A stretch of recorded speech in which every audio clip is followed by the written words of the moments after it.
Em nome do Pai, do Filho e do Espírito Santo. Amém. Vamos meditar a continuidade no Evangelho de São Marcos, capítulo 12, do 18 ao 27. Estamos meditando desde segunda-feira o capítulo 12 de São Marcos, que tem muito a nos ensinar. Estamos aprendendo muitas coisas boas com essa passagem, com essas passagens do Evangelho, porque Deus sempre tem algo a realizar em nós por meio da sua palavra. Então hoje vamos meditar esta palavra, queremos crescer espiritualmente, queremos nos deixar tocar pelo Senhor e que o Espírito Santo de Deus venha agora sobre nós, sobre mim, sobre você, que me acompanha aqui pelo YouTube, também pela rádio. Que Deus abençoe a cada um de nós, que o Senhor faça nova todas as coisas em minha e na minha vida e na sua vida no dia de hoje. Evangelho de Marcos, capítulo 12, do 18 ao 27.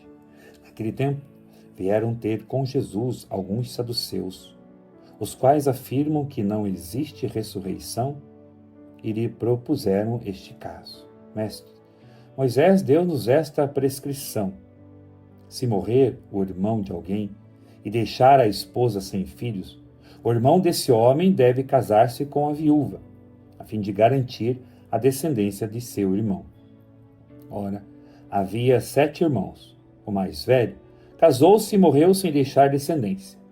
O segundo casou-se com a viúva e morreu sem deixar descendência. E a mesma coisa aconteceu com o terceiro. E nenhum dos 7 deixou descendência. Por último, morreu também a mulher. Na ressurreição, quando eles ressuscitarem, de quem será ela mulher? Porque os 7 se casaram com ela?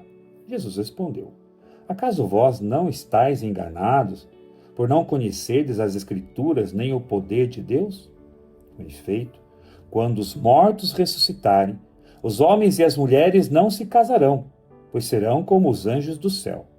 Quanto ao fato da ressurreição dos mortos, não lestes no livro de Moisés, na passagem da sarça ardente, como Deus lhe falou: eu sou o Deus de Abraão, o Deus de Isaque e o Deus de Jacó? Ora, ele não é Deus de mortos, mas de vivos. Vós estáis muito enganados. Palavra da salvação, glória a vós, Senhor. Que as palavras do Santo Evangelho perdoe os nossos pecados e nos conduza à vida eterna. Amém. Como é bom meditar a palavra do Senhor. Eu não me canso de ler, de meditar a palavra de Deus, porque Deus transforma a nossa vida por meio da sua santa palavra. Deixa hoje o Senhor te transformar. Deixa hoje o Senhor falar o seu coração. Deixa hoje Deus falar na sua história, na sua caminhada de fé. Deixa hoje o Senhor chegar até você. Ele tem cuidado de nós, Ele é bom, Ele é misericordioso. E vamos aprender com esta passagem. Ele não é Deus dos mortos, mas dos vivos. Os saduceus aproximam-se de Jesus tentando ridicularizar a ressurreição. Eles conheciam a lei, mas tinham fechado o coração ao poder de Deus. Por isso Jesus responde: vós estáis muito enganados. Olhe como que nós podemos aprender com isso.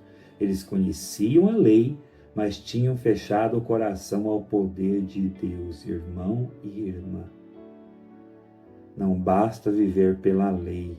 Se você está fechado, com o coração fechado à graça de Deus. E corremos o risco hoje de viver uma fé de leis. De pessoas que exigem comunhão na boca, mas falam mal do irmão. Exigem comunhão na boca, mas ao mesmo tempo não comungam do irmão. É fácil comungar Jesus na Eucaristia, difícil é comungar do irmão, das imitações do irmão. Você tem direito de receber Jesus pé, joelho, na mão, na boca. Mas às vezes nós vivemos a lei pela lei. Eu tenho dito isso em outras homilias. Quantos que vêm comungar na boca e não sabem nem comungar? E acabam soltando bafo na mão do padre, do ministro. ou tocando na nossa mão. E daí pega a saliva da pessoa para passar a hóstia para o outro. Isso é falta de higiene.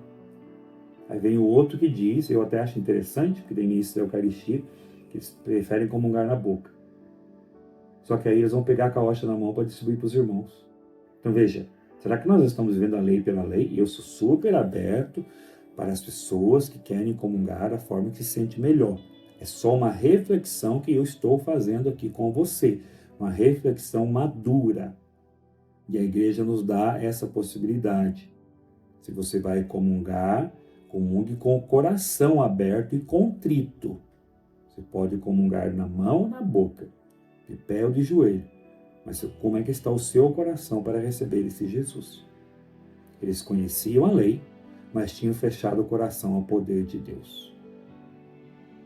Por isso Jesus responde, vós estáis muito enganados. O grande erro deles não era apenas intelectual, era espiritual. Conheciam textos, mas não conheciam profundamente o dom, o Deus da vida. São Jerônimo dizia, ignorar as Escrituras é ignorar o próprio Cristo. Muitas vezes também podemos cair nisso. Conhecer práticas religiosas, repetir orações, frequentar celebrações, mas viver sem uma esperança verdadeira. Deus é Deus dos vivos. Jesus revela uma das frases mais fortes do Evangelho. Ele não é Deus de mortos, mas dos vivos. O nosso Deus é um Deus que está vivo. Ele é o Deus que caminha conosco. Ele é o Deus da eternidade, da ressurreição. Onde o homem vê fim, Deus vê começo, recomeço. O Papa João Paulo II ensinava a ressurreição de Cristo é a maior resposta ao desespero humano. Por quê? Porque a dor não é definitiva, o pecado não precisa ser definitivo, o fracasso não precisa ser definitivo, a morte não tem a última palavra. A ressurreição de Cristo é a maior resposta ao desespero humano. O perigo de viver espiritualmente morto. Muitos, mesmo vivos fisicamente, podemos carregar áreas mortas dentro de nós. Uma fé apagada, uma esperança cansada, uma oração abandonada, traumas não curados, desânimo espiritual, pecado persistente. E hoje Jesus continua te convidando a retomar. Porque o Evangelho não fala apenas de ressurreição futura, ele fala também de ressurreição interior. Santo Irineu afirmava, a glória de Deus é o homem plenamente vivo. A glória de Deus é o homem plenamente vivo. E há muitas pessoas sobrevivendo, mas não vivendo plenamente em Deus. O Evangelho de hoje é um chamado à retomada da esperança. Talvez você esteja enfrentando perdas, cansaço, frustrações, noites escuras, mas Cristo continua dizendo, eu sou o Deus dos vivos. Eu não sou Deus de mortos. Eu sou o Deus que Ele está vivo e Ele hoje quer te apresentar uma oportunidade nova de vida. Deus quer restaurar sonhos, Deus quer restaurar a sua fé, restaurar a sua família, o seu chamado, a alegria de viver, o sentido da vida. Retomar é permitir que Deus ressuscite aquilo que parecia encerrado. Retomar é permitir que Deus te levante hoje, com a sua presença, com a sua graça, com o seu Espírito Santo. Deus não é o Deus do fim, Ele é o Senhor da vida e da eternidade. Quem crê em Cristo nunca está totalmente derrotado. Sem esperança, a alma vai morrendo lentamente. Aquilo que parecia perdido pode voltar à vida, porque Jesus pode ressuscitar áreas interiores. A fé precisa ir além da teoria. Não basta conhecer Deus, é preciso viver nele. Todo recomeço passa pela esperança. Quem perde a esperança, perde a força da retomada. Senhor, ressuscitai em mim tudo aquilo que o desânimo, a dor e o pecado tentaram sepultar. Senhor, ressuscitai em mim tudo aquilo que o desânimo, a dor, o pecado tentaram sepultar. Senhor, ressuscitai em mim tudo aquilo que o desânimo, a dor e o pecado tentaram sepultar. Que Deus abençoe a você, Deus abençoe o seu dia. Em nome do Pai, Filho e Espírito Santo. Amém.